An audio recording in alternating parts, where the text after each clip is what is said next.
CBS News Miami. Good afternoon, and thank you for joining us. I'm Najahe Sherman, and welcome to CBS News Miami's 4 p.m. Quickcast. And we begin with a next weather alert. Taking a live look at downtown Miami, a damp and cold day today, but we are about to feel our coldest temperatures of the winter yet. Next weather Chief Meteorologist Ivan Cabrera breaks it down. Yeah, absolutely. This is our first next alert for cold temperatures here, something we haven't done. And in fact, the technicality of it doesn't really matter. I'll show you the cold weather alerts, which we're not in, but I just think you need to know to prepare for this because temperatures are going to be tumbling tonight in the 40s.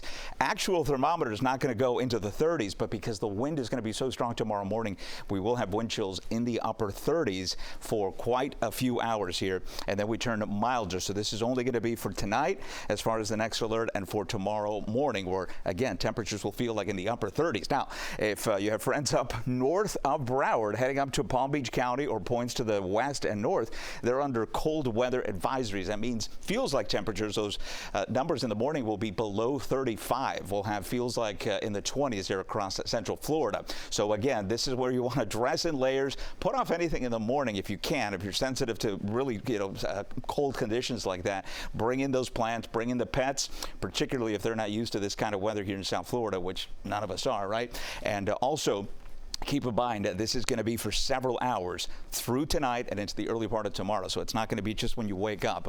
Temperatures will completely tumble as we head through the overnight hours. Nothing on radar right now. We had, again, some drizzle. We'll talk about that over the next couple of hours on CBS Miami. Folks calling in some snow. It didn't snow in Miami. It was just drizzle getting picked up by the light. And, thank goodness we didn't have flakes here. But there you go. Upper 50s to lower 60s. We have had a few clouds thinning out here, and we've seen a little bit of sunshine, but it's not helping us out. And there you see the cold air continuing up to the north. All of that is draining down across the peninsula here. I've shown you this before, right? These are the temperatures east of Florida. When you get a wind direction off the water, that is going to shut off the cold air. That will happen by midday Saturday, and especially heading into Sunday. We're going to start the warming trend here, and the clouds are just going to melt away for tonight. That's the setup here for some very chilly temperatures, but the wind is going to be howling through the morning. I'm looking at wind gusts between 15 and 20, and that's what's going to make it feel just unbearably cold. And if you want to check with your seniors, this is one of those things. I mean, it's not going to be 20s and 30s, but make sure their heat is working, because we've had several days now of cold temperatures, and so a lot of apartments, a lot of homes have had the cold air to deal with, and they're chilly right now. As we check in on rain tracker, nothing doing. An east wind will take over. That just means a couple of slight showers possible on Sunday, 10% coverage at best. This is a story, though, mid 40s, and again, shave off a good 5 to 7 degrees off these numbers, and that's the way it's going to feel in the morning. And so if we do hit 48 in Miami, 47 I should say, which is what I'm going for, that's the coldest we've had so far this year. We made it into the upper 40s this morning. I think we'll easily do that again tomorrow, but it never feels like this. It will feel like it's in the 30s through the morning, and then 50s down across the Keys. Look at this recovery, though. By the afternoon, 70s on tap as far as the forecast. And your next weather 7-day will feature these very warm temperatures coming back at us here in the 70s for a Sunday, with only a slight chance of a sprinkle right along the coast. And then we are just going to be sailing here, mid and upper 70s through next week, near 80-degree weather. We will have forgotten about the snow and the cold across Florida by then. To that warm up. Thank you, Ivan. New information on the arrest of a South Florida deputy accused of selling drugs. He was picked up in an undercover sting. Officials say he was planning to sell the drugs on a cruise ship. CBS News Miami's Morgan Reiner explains how they caught him. Sir, can you afford to hire an attorney? Deputy Francisco Malo appeared in bond court Friday morning via Zoom.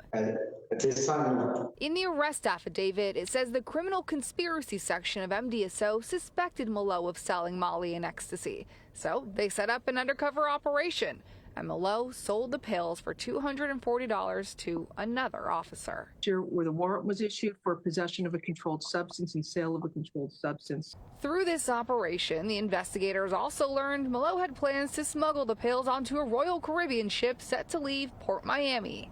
So he was trying to smuggle MDMA in Skittles bags onto a cruise ship. Investigators found 6 bags of Skittles, 5 of which had the drugs, about 60 pills in total. I'll set that bond at $20,000. In a statement, Sheriff Rosie Cordera-Stutz said in part, no one is above the law, and this office will not tolerate criminal behavior from anyone, especially those entrusted to enforce it. The actions of this individual are a betrayal of the public trust and of all the deputies who work tirelessly to protect our community. And that was Morgan Reiner reporting.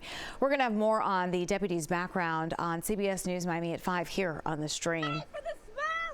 In Key West, investigators are working to find out what caused a house fire. It killed 3 people and injured several others. A city spokeswoman says the fire broke out last night.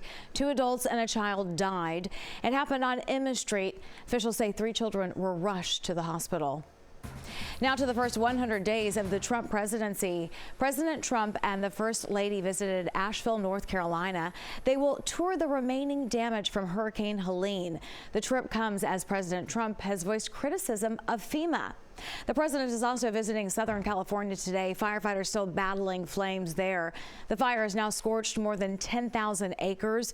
CBS News Miami's Andres Gutierrez has the latest. Southern California is hoping for relief from the intense firefight, but on Thursday, new fires broke out near San Diego, fueled by wind gusts reaching up to 97 miles per hour. And firefighters waged war from above the raging Hughes fire, which has burned more than 10,000 acres in northern LA County. Fire crews say they have a better handle on this fire compared to the ones that devastated the Pacific Palisades and Altadena earlier this month, killing more than 24 people and wiping out entire neighborhoods. For a historically black community in Altadena, the fires are particularly devastating. Civil rights attorney Ben Crump is representing several families who've already lost nearly everything, yet could still lose much more. We have to make sure that these vultures don't come in and try to take these black people homes, and that's what we vowed to fight. President Trump, who's expected to tour the fire-ravaged areas today, has repeatedly blamed California Governor Gavin Newsom for the disaster and is now threatening to withhold aid using what experts say are false claims that there could be more water to fight fires if the state repeals environmental protections. I don't think we should give California anything until they let water flow down into their... This is from the north to the south. This is a political thing. I don't know what it is.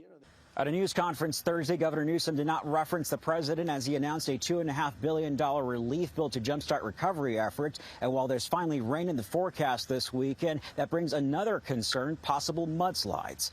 Andres Gutierrez, CBS News, Castaic, California. A new Apple store is now open in the heart of downtown Miami. It's at the Miami World Center. But this is not just your average store. We are told it was designed with the environment in mind. The company wants to encourage customers to connect with nature. You'll also be able to buy the latest Apple products, including the iPhone 16. When we come back, the Grammy Awards are just around the corner. What you can expect from the big night. Welcome back to CBS News Miami's 4 p.m. Quickcast. New information on the 17-year-old who shot and killed a 16-year-old at a high school in Nashville. Online posts believed to belong to the shooter include racist and anti-Semitic rants. Investigators are now examining 2 online documents they believe were created by the gunman. The school district says it has several security measures in place, including cameras and an AI weapons detection system. We wanted to have a system that worked on multiple cameras throughout the network. It does work, but it's not going to work in every instance, in every spot. Sources tell CBS News that this shooter and a girl accused in a different school shooting followed each other on social media. Several ex-users flagged the Antioch shooter's profile to the FBI. They say he wrote an encouraging comment on something she posted.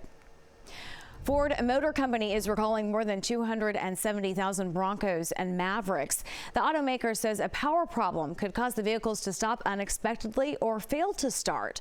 The recall impacts vehicles between February 2021 and October 2023. The National Highway and Traffic Safety Administration says the problem is related to a 12-volt battery. The agency says there are no reports of accidents, fires, or injuries caused by the problem. The next time you fly Spirit, make sure you are dressed appropriately, and that's because this airline is making some changes to its dress code policy. The new policy addresses clothing and tattoos. The policy states that see-through clothing and exposed private parts are not allowed. They also say anyone with offensive body art might be denied boarding or be removed from flights. New policy comes after 2 women were kicked off a flight for wearing crop tops. With just 2 weeks away until the 67th Annual Grammy Awards, we are learning who will be performing on the big night. The star-studded lineup includes artists Billie Eilish, Sabrina Carpenter, Shakira, and Teddy Williams, just to name a few. And don't forget, you can watch the 67th Annual Grammy Awards hosted by Trevor Noah on Sunday, February 2nd at 8 p.m. right here on CBS.